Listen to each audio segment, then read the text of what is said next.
Bonjour les amis, j'espère que vous portez très bien. Bienvenue encore une fois sur la chaîne du podcast foot. Comme vous le voyez aujourd'hui, je suis en très bonne compagnie de mon cher ami, mon cher Simon, qui est un fan, un vrai fan de Chelsea. Et depuis le début de ce mercato, j'aimerais vraiment entendre vraiment ce qu'il pense en tant que fan.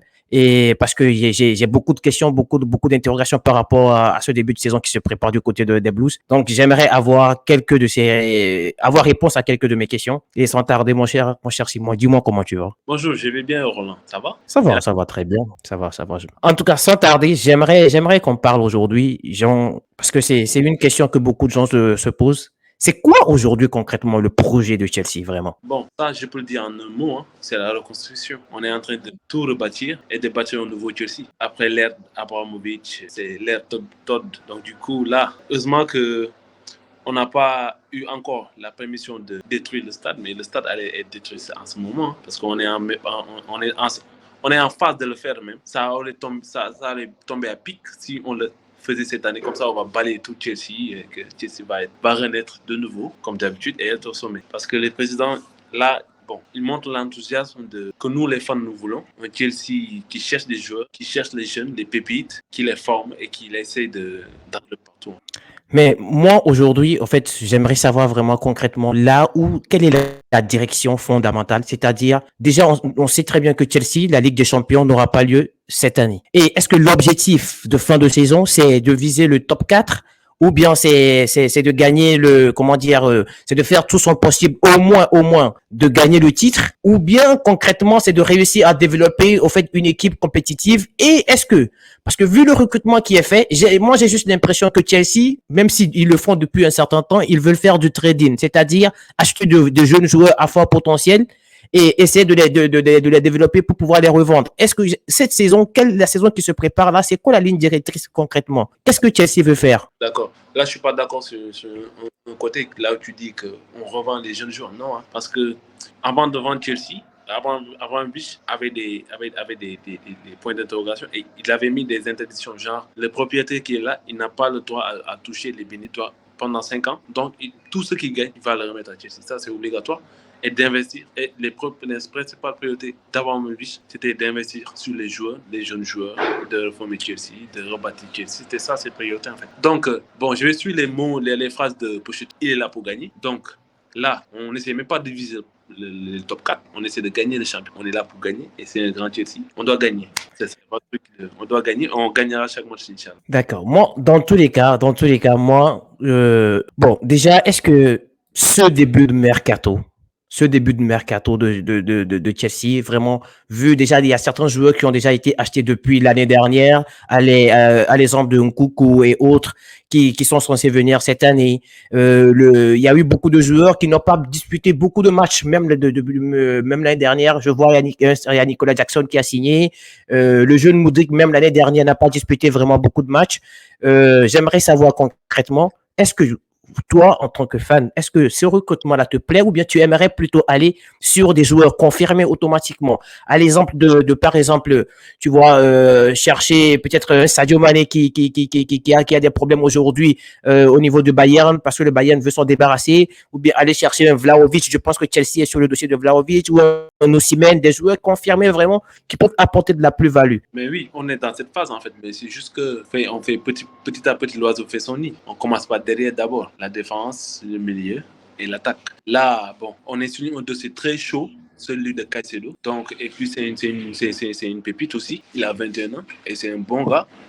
Celui qui peut remplacer N'Golo Kanté en bonne forme. Donc, là, je pense qu'avec la méthode qu'il est en train de faire, c'est genre acheter un joueur d'abord avant d'aller. Parce que là, on a besoin d'un créateur. Parce que là, on est sur deux pistes aussi, deux pistes concrètes que j'ai vu sur Fabio Romazio le dire sur le truc de Chekri de Cherki de Lyon. De Lyon, ouais.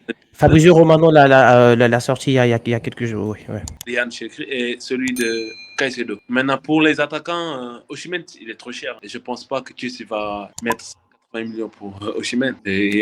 Mais ma question, c'est, au fait, ce que j'arrive pas à comprendre, c'est pourquoi comment dire, ce recrutement excessif, au fait, directement envers comment dire, les jeunes joueurs, les jeunes joueurs, les jeunes joueurs. Pourquoi ne pas chercher des joueurs confirmés? Parce que, n'oublie pas que, Chelsea, si tu ne joues pas deux saisons consécutives en faisant partie du top 4 ou en jouant la Ligue des Champions, tu auras des difficultés financières. Parce que si tu ne gagnes pas des titres, parce qu'avec les jeunes d'aujourd'hui, je ne suis pas sûr que Chelsea aujourd'hui peut concurrencer le top 4 aujourd'hui. Hein. C'est ce que moi je pense. Tu penses que vraiment avec ce mercato, dans un an déjà, c'est-à-dire la saison là, vous pouvez vraiment aller chercher le championnat, c'est-à-dire gagner le championnat et même avoir une place dans le top 4? Bon, oui, parce que Chelsea, si tu suis l'histoire de Chelsea, c'est toujours ça. Hein. Tourelle, quand il venait, personne n'avait cru que Chelsea allait prendre la Ligue des Champions. Et il l'a pris facilement, en fait. Il a battu des grandes équipes. Bon, c'est pas les joueurs qui comptent, c'est la motivation des joueurs. Avoir un bon entraîneur. Parce que si tu as la motivation des joueurs, parce qu'on a de bons joueurs aussi. Hein. Il y a Sterling, il y a Nkunku, il y a Enzo Fernandez en milieu, il y a Collins qui vient de Brighton, il y a Fofana, il y a Thiago Silva, il y a Kepa aussi, il y a James en latéral. Il nous faut juste un neuf et Nkunku peut jouer un faux neuf. Ensuite, on a Broja qui vient de blessure, qui va revenir. Très bien, qui va bientôt revenir. Et il y a Madueke, il y a Modric. En fait, Chelsea n'est pas aussi faible. Hein. Mais j'ai l'impression juste que Chelsea, il cumule des joueurs, au fait. Non. Parce que rien que. Mais regarde par exemple, rien que sur le côté droit, c'est-à-dire au niveau de l'ailier droit, si tu vois, tu as 3, 4 ou 5 joueurs qui peuvent jouer qui peuvent prétendre à ce même poste. Et Madueke, il y a Ziyech qui est encore là. Tu as Nicolas Jackson qui peut jouer sur ce côté. Tu as voilà. mais il y a plein de joueurs, il y a pléthore de joueurs. Non, en fait, aussi c'est aussi ça parce que dans tout poste, il faut avoir minimum 2 ou 3. Donc là, on est en train d'acheter. Mais c'est pourquoi même les latéraux, on avait ce souci avec James l'année passée. James, on est autant blessé. Là, on est Cousteau de Lyon qui évolue. Bon, on est en train de créer une équipe dynamique hein, pour rester dans le top 4. Le minimum, je veux dire, c'est de rester dans le top 4 ou sinon gagner le championnat. Ah, ça me plaît quand tu parles de viser le top 4. Et là, pour balancer sur la dernière question, c'est est-ce que tu penses qu'aujourd'hui, le coach Pochettino est capable vraiment d'apporter quelque chose? Est-ce que c'est le meilleur coach aujourd'hui qu'il faut à ce club ou bien un coach parce que moi je pense que ça serait même pas bien de chercher un coach qui sait développer les joueurs. Est-ce que Pochettino, vu ce qu'il a fait par exemple à Tottenham, est-ce que même je parle même pas de ce qu'il a fait au Paris Saint-Germain parce que son passage au Paris Saint-Germain, il a plus apporté en Ligue des Champions que dans le championnat. Mais est-ce que tu penses que c'est le meilleur coach aujourd'hui qu'il faut à Chelsea ou bien toi, tu penses qu'un autre coach peut faire l'affaire? Bon, pour le moment, on va le tester parce que Pochettino aussi, n'oubliez pas, c'est un entraîneur, c'est un bon entraîneur aussi. Parce que Tourelle, ce qu'il a révélé, c'est Chelsea. Hein. Tourelle, quand il quittait Paris, tout le monde critiquait Tourelle. Hein. Tout le monde n'était pas fan de Tourelle, en fait. Comme si. Mais quand il est venu à Chelsea, il a pris les champions directs. Les gens ont commencé à dire Tourelle, jusqu'à le Bayern et tout. Pochettino, il est dans cette phase, en fait. Il a besoin de confiance parce que Tottenham, il l'a ici en haut, jusqu'en finale des champions. Paris Saint-Germain, on connaît tous pareil comment il fonctionne avec les dirigeants qui gèrent le club avant les coachs. Donc, du coup, c'est difficile. Mais à Chelsea, là, son seule option, c'est de prouver.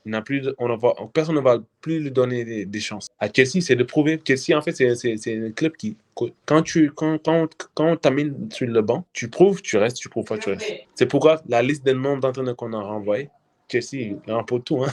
Parce que si tu ne gagnes pas, on te vire. Hein. On amène un autre. Après, on y va. Donc, moi, Pochettino aussi, hein, j'ai confiance en lui parce que du coup, vu l'expérience qu'il a fait de Tottenham jusqu'au Paris Saint-Germain, donc du coup, il sait ses ailes qu'il faisait.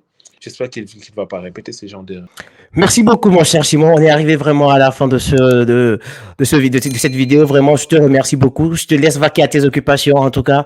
Les amis, n'oubliez surtout pas de vous abonner, de partager la vidéo. C'est très important pour nous, pour le référencement. On se dit à tout de suite. Au revoir. Bon,